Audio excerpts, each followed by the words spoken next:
Hi, I'm Tatum, and today we are diving into body confidence. And what does that mean to us now? Because cancer can bring so many things with it and also take away a lot from our bodies. It can take away our energy, it can take away our body parts, organs, leaving us scarred, chemically different, and sometimes unable to do the things that we did before. And so, how do we then think about our body confidence? So we've got three great guests with me today, Roland, Sally and Mel. Thank you so much. Roland, what did you think about body confidence prior to being diagnosed? Hi, Tatum. Yeah, it was a really interesting thing to get my head around this because I think my body confidence, probably from the age of about 25, has been fairly low. Like growing up, I was quite tall and quite sporty, and that was all good. And then I went to university and kind of didn't do any sport. Then got an office job and the usual kind of lifestyle things settled in. And yeah, so my body confidence wasn't really great, but I was very much focused on how I looked rather than how I felt at that point Right. in life. And that has been a big switch for me. So tell me, what was going on in your life? You mentioned sort of working in an office. What was happening in your life when you were diagnosed? So I had moved from London to Cornwall, and I'm from the southwest originally, but I'd moved to London to Cornwall about 2 years prior. I had an 18-month-old son, um, and I was working in a university office, quite a sort of senior position, and I was stressed and I was busy for all the wrong reasons, which is one of those things that kind of cancer gives you a sense of perspective. Yeah, doing a lot of commuting from Cornwall into Plymouth, just kind of living a busy life of a youngish dad, and trying to maintain a social life, all those kind of things, really. Yeah. And so I bet getting sick was sort of the last thing on your mind at that time. Yeah, kind of. I'd had a gallbladder surgery, and that's kind of what caused my cancer, or kind of made my cancer come to the fore, because it was sitting in me, being contained. And then because my immune system was weakened through the surgery, it travelled up my leg and set up camp in my lymph node in my groin. And yeah, it just one of those things that sort of crept up on me. And I was like, what is this lump in my leg? And the doctors were like, it's probably a lipoma or something. And it didn't really strike any alarm bells until they started doing biopsies, ultrasounds, MRIs. And then everything was like, we can't rule it out. And then suddenly you kind of go, oh God, here we go.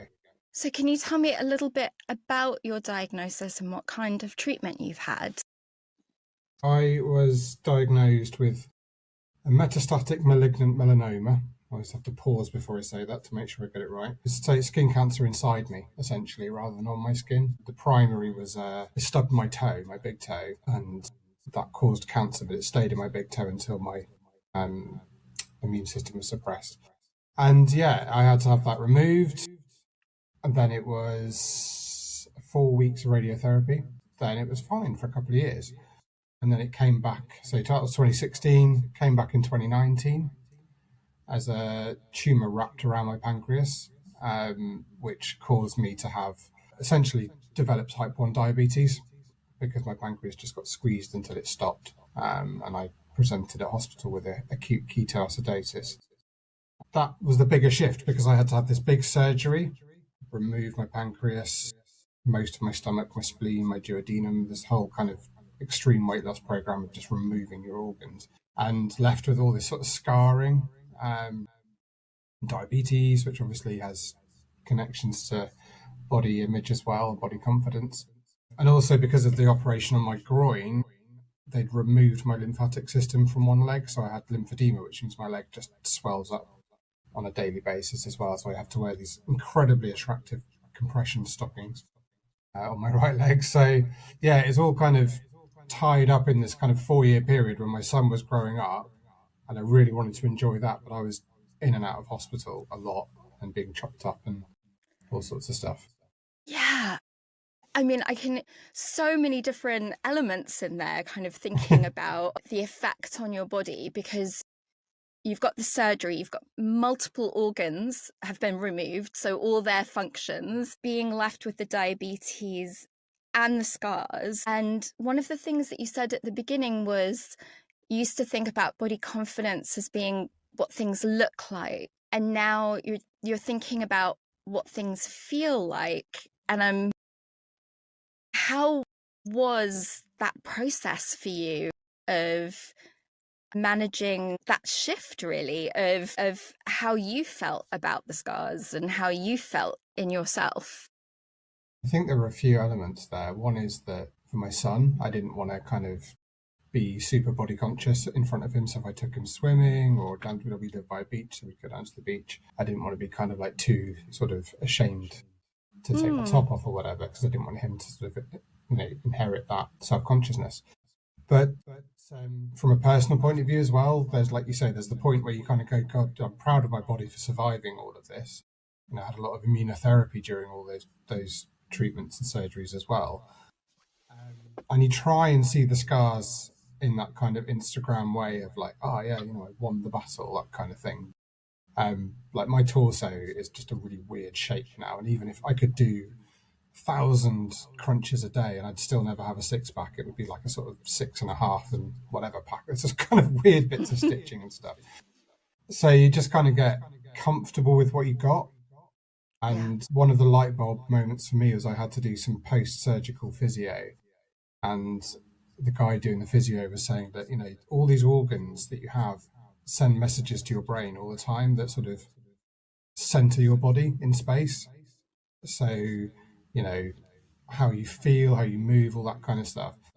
If you remove that information by removing the organ, your brain's kind of going, well, I'm not getting as much information as I was. So I felt for quite a long time sort of a bit dizzy or a bit uneasy, and it was just kind of my body calibrating to a new set of information. And I feel more confident now, but at the time I was terrified of, I could go out, I was having blackouts and all that sort of stuff.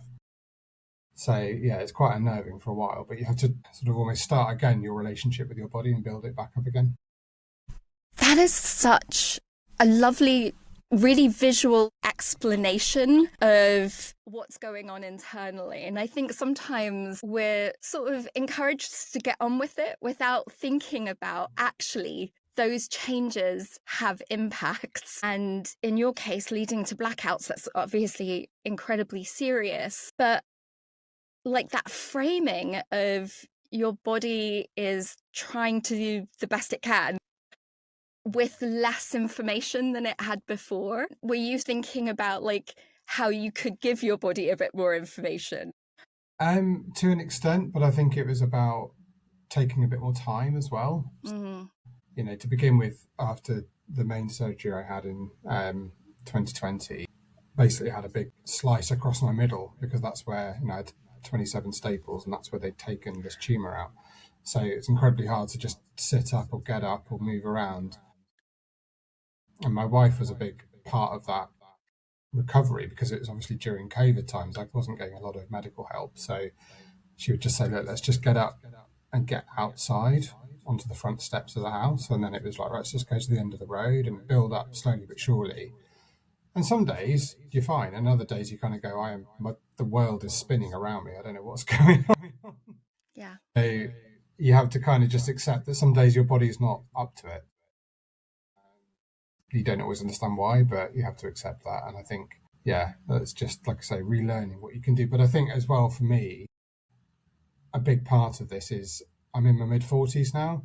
So things are starting to go wrong in my body anyway. So it's knowing the difference between what's been caused by cancer treatment, all that sort of stuff, and what would just be happening anyway because of age, That relearning, I mean, that's such a huge process. And it also made me think about, so there's a kind of confidence that comes from, you said about taking it slowly, like you knew in that moment, I can't rush this, like you're listening to what your body needs. And then there's kind of a confidence that comes from the reflection.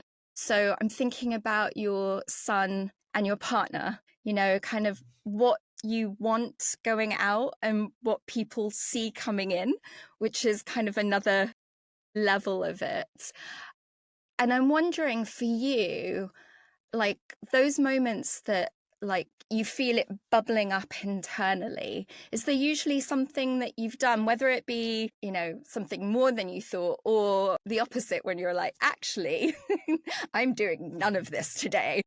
and feeling really confident in that decision. My son's quite sporty. He's 11 now, and he loves all kind of active things, which is great. When it comes to the parents' race at sports day, it's just not going to happen. I'm not going to get up and put myself through that. And it's kind of quite a good excuse not to try and compete, because I don't have to. Yeah. But this summer just gone, they did a sports day, and they did children and parents tug of war. So I was like, actually, I can do that with him, because he's not going to know if I'm completely incapable of pulling the rope. I'll still be there holding it, and it's like a group activity. So yeah, it's kind of picking and choosing those moments. And he's known all his life, all he's known is me having health difficulties, which is horrible, but it's actually made him really empathetic, which is really nice, because he's, with other kids who maybe aren't as sporty as him, he doesn't go, "You're really lazy." He's just like, "That's okay. You're good at other things." So I think there's that element of kind of balancing out what the important parts are, and where the times when you can go, actually, I'm just not going to today. I'm going to take a step back. And there have been times when I've used that to, get out of things that I don't want to do, because if we can't play that card occasionally, what's the point? Yeah, absolutely. But for the most part, yeah. Be an incredibly compassionate way, which I feel like should be part of body confidence, right? Is also when can we be a bit kinder on ourselves. And sports day scarred me as a kid. I really feel for anyone that has to venture back onto a sports day pitch. Thank you so much, Roland. I'd love to bring Sally into the conversation here. Sally, how has it been for you hearing from Roland? Yeah, really interesting. Lots of similar kind of feelings that things that I recognize, especially in terms of the difference between body confidence in terms of what you look like, what you feel about your body. And then I guess for me, it's also, and I think Roland was saying this as well, what it can do or can't do. And sometimes I have quite different responses to all of those things. So, Sally, what was happening in your life when you were diagnosed? Well, I still am, busy mum of two lovely boys. And I was running a local community organisation, a local non-profit that supports vulnerable people in our neighbourhood. And I had 2 months previously been told I was positive for the BRCA2 genetic fault, which vastly increases risk of breast cancer. I was already thinking about, okay, well, what if? And certainly thinking, what am I going to do in terms of preventative surgery? And my very first MRI high-risk breast screening, and it came back with they could see a small mass, and they were worried. And it was actually the day that I went in to talk to the breast unit about having a preventative double mastectomy. The surgeon said to me, "This is going to be a slightly different conversation. I've just seen your MRI results from yesterday. Wow. And you need to come back tomorrow for a biopsy," and what have you. So yeah, it was a bit mad. Getting your head around doing a prophylactic, a preventative double mastectomy, and then as you're talking to them, you get the news that you do have cancer. How did you feel about that prospect of a double mastectomy? I think one of the things that helped me was that I'd had a number of months to get used to it, and I knew really early on that's what I was going to do. So it was in November that I got the news about BRCA2. My mum had heard about it in the August, which is why my brother and I got tested. My brother was negative, thankfully.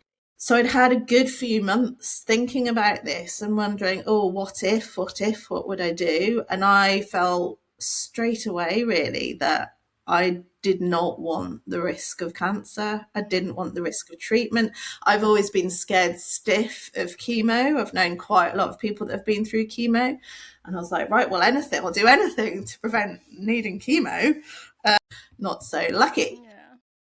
But yeah, I think the I don't want cancer feeling overrode everything. And it also felt like, right, I'm going to take as much control over this as I can. My boobs have done their job. They've fed my children. I felt very grateful and lucky for that. My ovaries have done their job. I'll whip them out as well. But yeah, just waiting for that right now, actually, to find out when I'm going to have that surgery. Yeah, it was obviously a real shock getting the cancer diagnosis. Yeah.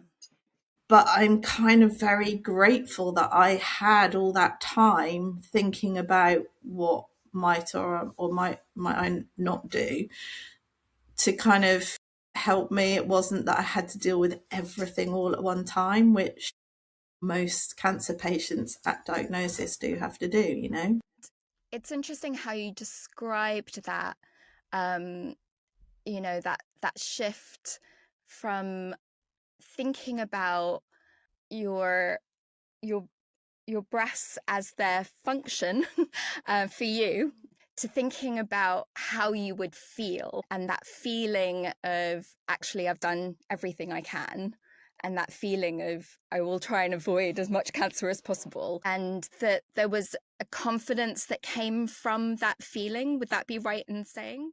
Yeah, absolutely. I think, you know, there's so much that's not in our control, isn't there, when we get a diagnosis?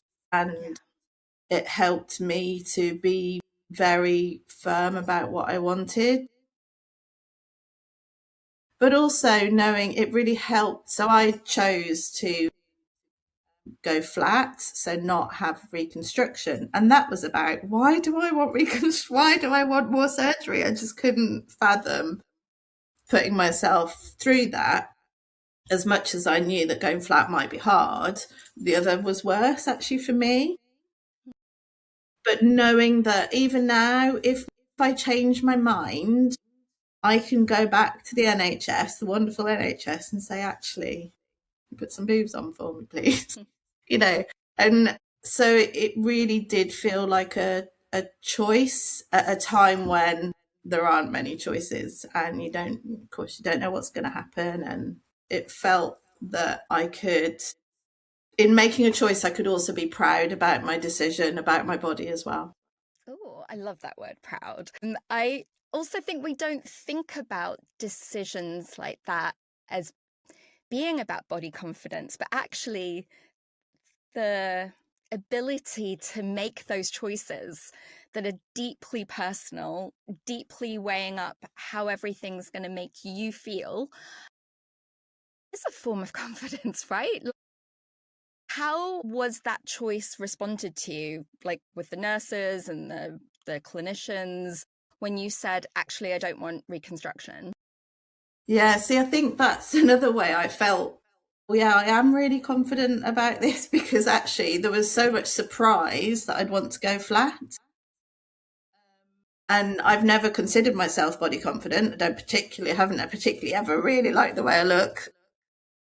You know, always being a little bit bigger than I wanted to be and all of that. But actually, there was quite a lot of the breast unit were amazing, but there was still a lot of, are you sure? Are you sure that's what you want? Okay, well, let's fit you for a prosthesis for after surgery, you know, just the soft boobs you can put in your bra, so that if you want to wear that dress, you can. And I was like, no, I don't want that. That for me is going to feel weird. Like that's all I will then be thinking about when I'm walking around, like, and then they won't be my body. So there were two things really. There was that they really couldn't understand what I didn't want, prosthesis for after surgery. Well, and that came from a place of worry, I think, like worry for my mental health. Does she know what she's doing? Has she really thought this through? But then there was also they were doing their job and making sure I was really making the right decision about the surgery and not wanting reconstruction.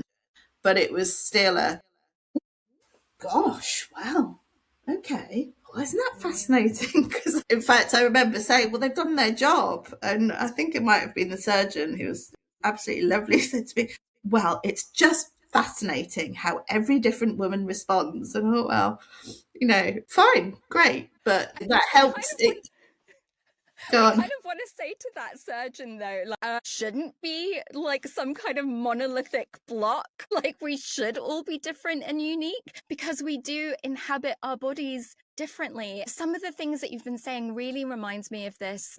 There was the movement of body positivity that came out of, obviously a lot of negative talk that was really encouraged about bodies. And then people going, you know what? That is a lot to ask. What, I'm supposed to wake up every morning and go, I'm beautiful, I'm perfect, Like that takes a lot of energy. Like, can we just really appreciate what our bodies can do?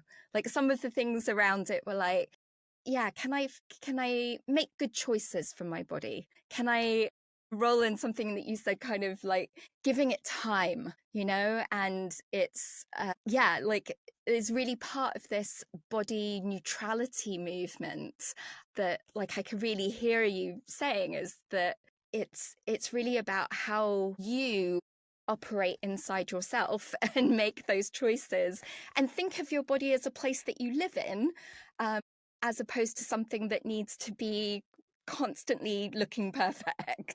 And what is it my body can do, and how can I help it without way loads of pressure, be as healthy as possible? And that's difficult at the moment because I've got fatigue post chemo and new medication I'm on, and even being healthy feels hard sometimes. That's enough pressure.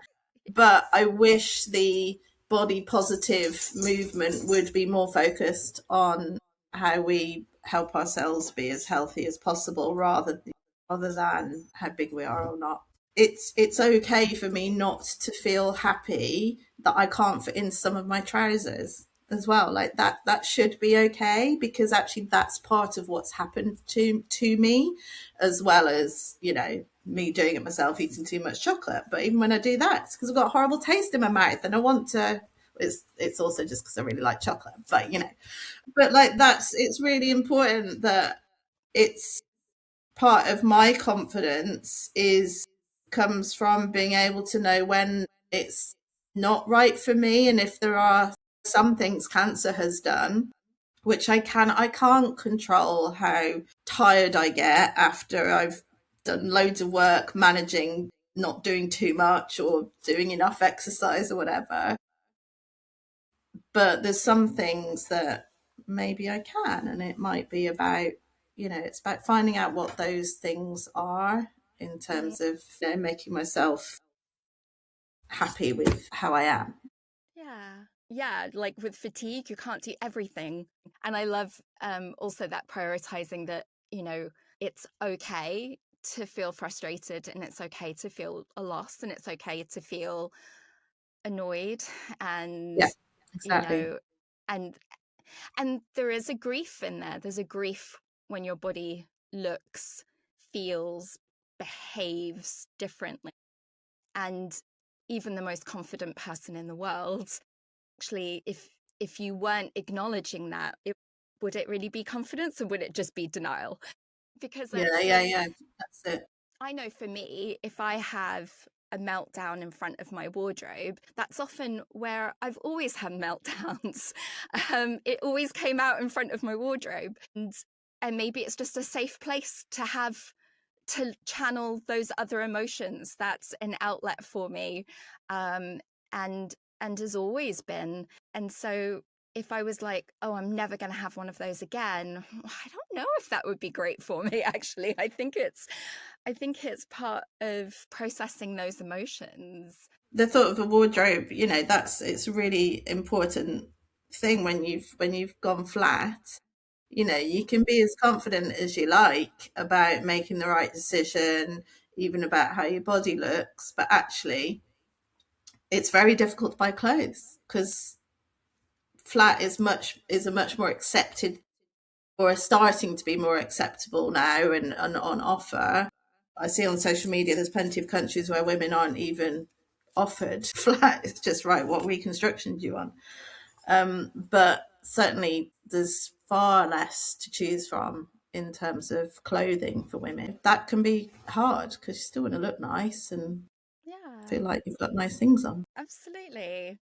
And so when you do find something now that looks really good, how does that make you feel? I'm struggling to find. No, that's not true. I've got some favourite jumpers and wear lots of shirts, but no, it's good and it makes me feel like I'm fine. But I do also it also makes me think, right, I need to find someone who will help me. I'm no fashionista, but I need to find someone who will help me set up a clothing line for flat women. So if there's anyone out there, because there's so much, if men's and boys' clothes were more colourful, then maybe I'd go to the men's side of the store, but they're not. They're bloody boring. I like this idea. Thanks, Sally. Mel, thank you. How has it been for you hearing from Sally and Roland? Yeah, it's been really amazing. That we have quite a few similarities in the way we think, different cancers, but I can really actually relate to both of you. And I would say, Sally, there is a fashion designer, Victoria Jenkins, Ooh. who does a range in Primark specifically for people with, well, I've got stoma, so someone, and if you're in hospital and you have tubes, but it's called Unhidden. So she's great. Look on her Instagram, but she's lovely. I'll have a look. She Thank does you. lots for different people. Yeah, I haven't found too much yet, or maybe it's not stuff that I like, but I'll have a look. Thank you so much. That's really helpful. That is, it's always useful to get some tips of places to look for things. Well, what was happening in your life when you were diagnosed? It was 2021, just coming out of lockdown to a degree. My daughter was going into her second year of A-levels. My son was in his early 20s, and I decided, well, everyone's getting older.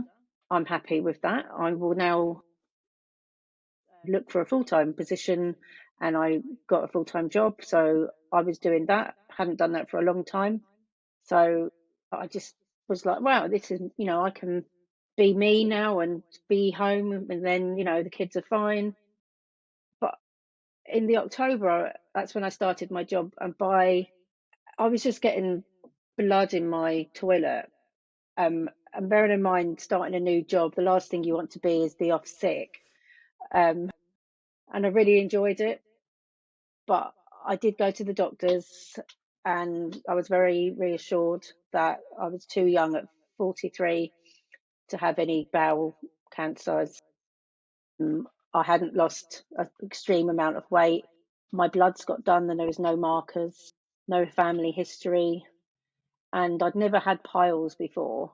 So after an internal examination, she said, yeah, it's piles. And I had some cream. I had some like a diuretic to drink to help my bowels open up. And also I was told it was the wrong colour blood. So off I went, and I had an episode, and I remember waking up in the night and I felt like I was giving birth, but obviously through my bottom. And I couldn't go into work. So I went, rang the doctors, and again they said, you're fine, you had a test. So anyway, a few months later, it was not getting any better, it was getting worse. And I said, please, can I have a colonoscopy? So off I went on my own on January 4 years ago. And as soon as he put the camera there, he went, oh, that's cancer. Head just turned to where he was. And I was obviously on like gas and air at the time, so I was a bit woozy, but I definitely heard the word. And off I went back to the ward, and everyone else had gone home, but I had all the people come round your bed, and say, you've got quite advanced rectal cancer. And then I got taken into a room, and I remember this because they said, right, you're going to have to listen to this. Have you had children? And a bit like Sally, I was like, yes, I have. And they're like, well, you'll be put into the menopause because you'll have to have radiotherapy. I said, that's fine, I can deal with that. And you'll have a bag. And I went, what do you mean? And he said, like a bag, because you'll have to have because the cancer is so low in your bottom. It was like literally I could feel it. That's why I kept going back. It was getting bigger and I couldn't sit at my desk properly. And they said, yeah, it'll be a bag for life because we'll have to take your rectum out. And hearing all these words at that time when you weren't expecting to hear anything like that was, and I'm quite a strong person, so I didn't cry, I just couldn't, because it was too much surreal for me. So that was January 4 years ago, and I didn't tell my children. I just thought they don't need to know right yet. Had my 2 weeks and it hadn't spread to my lymph nodes or anything, so that was the best part. And I went in and had pelvic radiotherapy for 5 days, which was very brutal towards the end. I just remember thinking, well, this is, we've never, nothing I've experienced before. And then followed by chemotherapy, which, like you said, Sally, you think chemotherapy, what's going to happen? But I mean, I'd never really known anyone personally close to me with cancer. I didn't know much about it. I didn't even know what the word oncologist meant, and that's how naive I felt when they were saying. But I didn't know there was different types of chemotherapy for different cancers. So I didn't lose my hair. That's a bit strange, isn't it? Why am I not losing my hair? I've got cancer, isn't that what? So, it sounds like, I mean, you were definitely thrust into this whole new world, and I completely understand that. Like, even like, oh, oncologist does cancer? Like, yeah, like if you have never thought about it before, it is a whole new world. And what's quite interesting, though, is that it was you that asked for that colonoscopy. When you did ask for it, what did they say? Like, what was their response? well, again, she did another internal examination and said it's not, she said something like, it's not the right shape, it shouldn't hurt when I touch it. It absolutely killed me.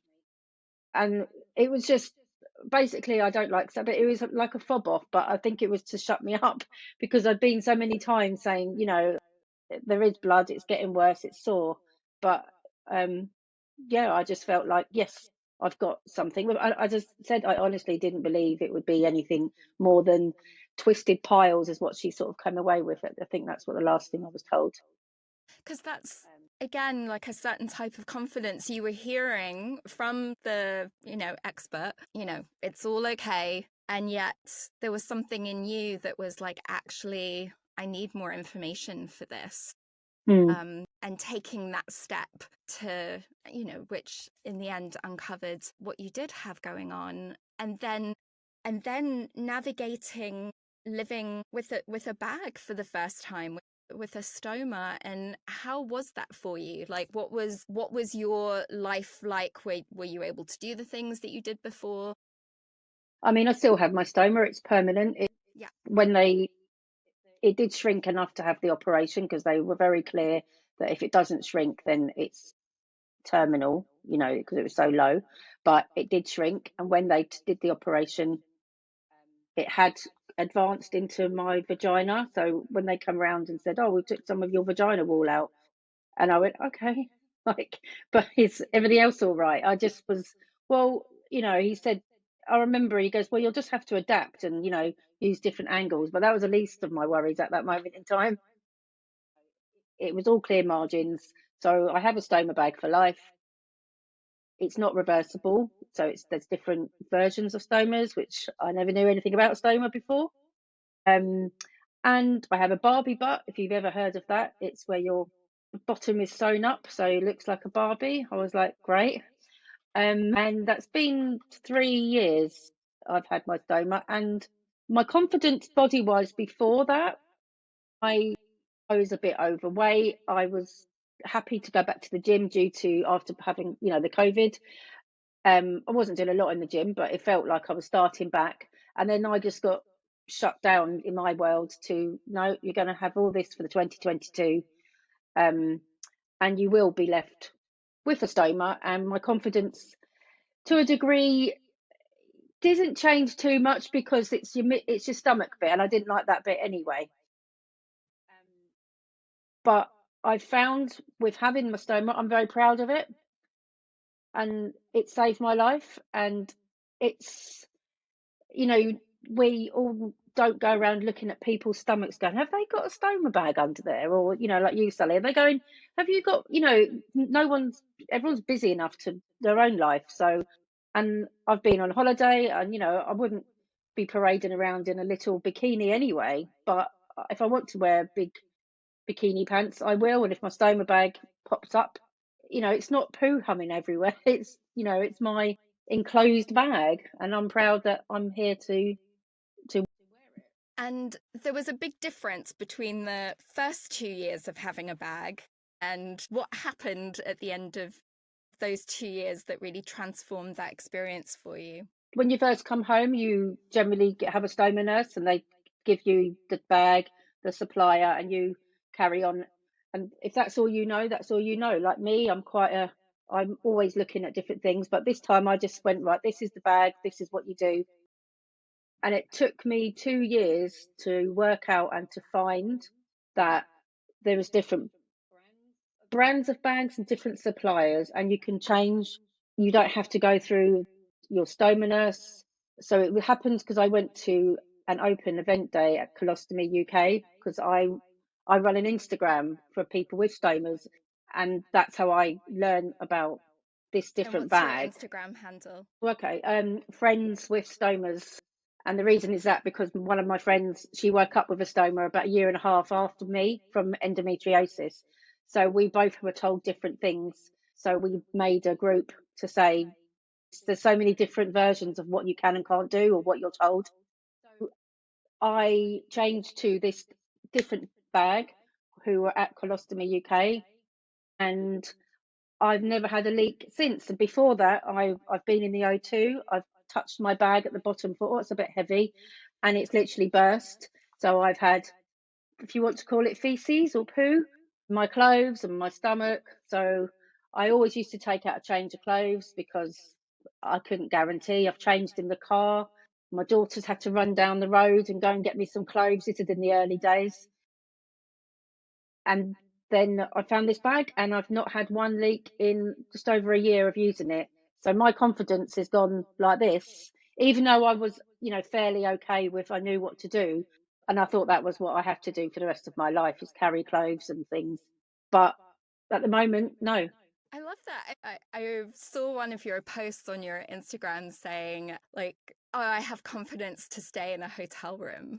Yeah, kind of thinking of all that entails. And again, it's confidence not in your body, but it's like confidence in your ability to get the resources to get the things to support your body, which is kind of the transformation in your experience before and after that conference. And it made me think of, there is a concept of a type of confidence called self-efficacy, which is based on your own efforts to do something. And there's something called collective efficacy. So there's something about that being with other people, whether it be a sharing of information, or actually it made me think about Roland in the beginning, getting in and doing the tug of war. So you're in amongst other people, as being kind of a form of kind of collective confidence that comes from being with others, and actually how that can transform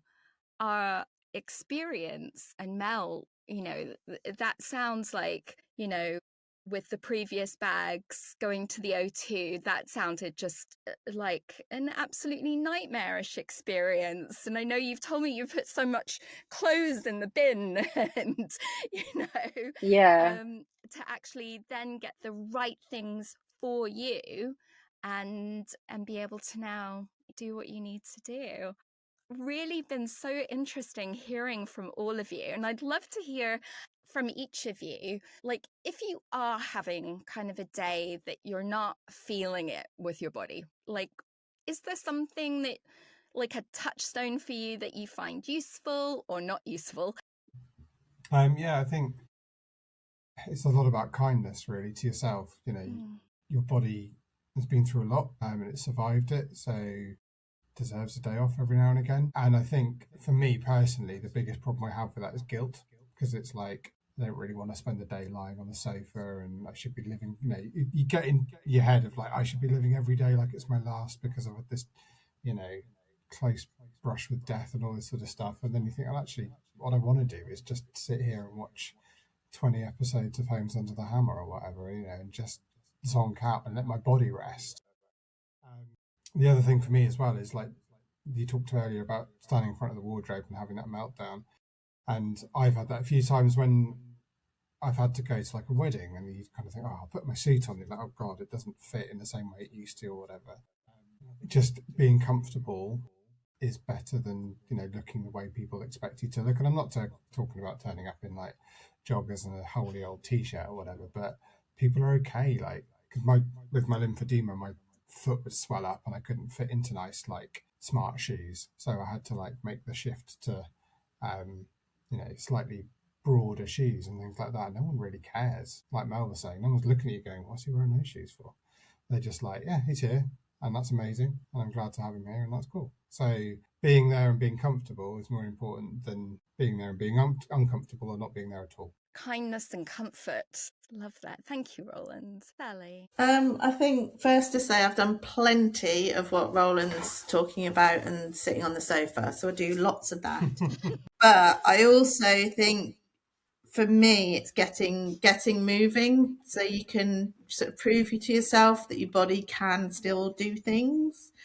So even if that's, couple of days after your last chemo session and you're feeling like shit and you feel like you can't move, very often you can.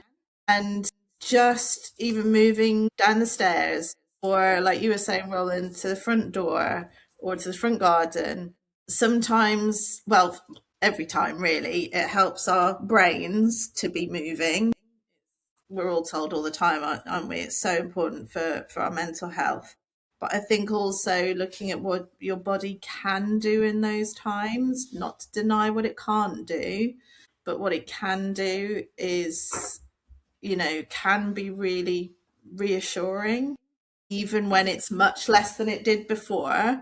Actually, when you're in the middle of it and you're feeling like shit, I can still do. I can do that little thing that I didn't think I could do a few moments ago. If you get up and get moving when possible. I love that. It's like a bit of curiosity and a little bit of venturing to see what's possible.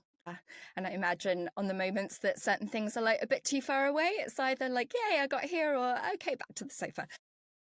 Yeah, and that's when you have to be kind to yourself, right? I've done like, oh, I could make it to the pub right now. I could make it to the pub, and then get to the pub and like, I just want to go home and I'm gutted, but actually I still kind of went and tried, and that's always going to be a good thing. Yeah, I'm sort of similar as well. So when I know, I'm not in chemo or radiotherapy anymore, but it still drains me and having the menopause. But when I have a day where I know that I'm like, oh, I've been a bit tired, or I can tell I've got a bad back as well. But I've always kind of saved things up for those kind of days.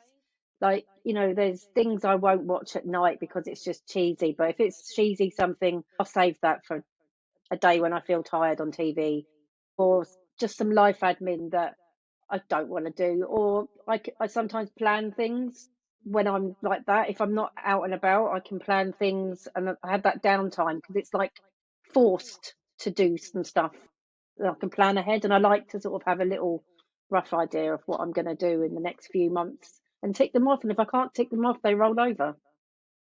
I thought for a second you were saying that you like to do life admin on tougher days. Well, and I'm like, usually that's when I'm like running for the hills away from life admin. No, just little things that I wouldn't do necessarily if I'm in the mood to do something. If it's just something sitting down, I can get it out of the way if I'm physically tired. Yeah, oh, I see. So sort of similar to Sally, like, oh, that I can get this done, kind of. Yeah, a different way of approaching that. Thank you so much to all of you. And just one last thought. How has it been chatting with each other about this today, Roland? Brilliant. I think it's one of those things where you can get into your own little routine with your own experience of cancer, and you sort of forget that sadly there are thousands, millions of people out there going through the same thing, approaching it in their own way and what's right for them, and in the way that's right for the person they were before they got the diagnosis. but more often than not, people come through this experience with a better sense of what they need and what is good for them, mentally, physically, whatever. So it's just really good to hear other people's take on that, really. So thank you. Oh, welcome, Sally. It's reminded me of being on a Shine breakout program, actually, which is really lovely and just something I'd highly recommend to anybody under 50 who has been through a cancer diagnosis, because it's such a high quality sort of offer, and you know, always well facilitated, and this has reminded me of that, because it's just really lovely, to share experiences, hear ideas and different perspectives. Thanks, Sally. Mel. Yeah, it's been lovely to hear different stories and, you know, the positivity. I obviously, for me, I sometimes feel torn because I had cancer. I have a stoma, so I sort of seem to be in two different worlds, because having a stoma can come from lots of different diseases. So sometimes I forget, or not forget, but the cancer caused my stoma. So it's lovely to hear different cancer stories. Yeah, and that's the thing, like, really, this podcast is about kind of a collective efficacy, a collective, like, coming together and being able to, on days that are a bit tougher, maybe imbibe a little confidence or body neutrality or whatever you need on that day from other people. So if that's you, come join us at shinecancersupport.org, where you can find out about programs, you can find out about meetups, conferences, all kinds of great things. And like Sally was saying, programs are always really fabulous, small groups of people, 6-week programs. Yeah, really a chance to have a think about all of this and process it and chat to other people that are also thinking and processing and navigating this. Thank you to all of you. Really lovely to have you on this episode today. Thank you to Radio Facilities for sponsoring our podcast. Until next time. Bye. Bye. Bye. Thanks, Tatum. Bye. Bye.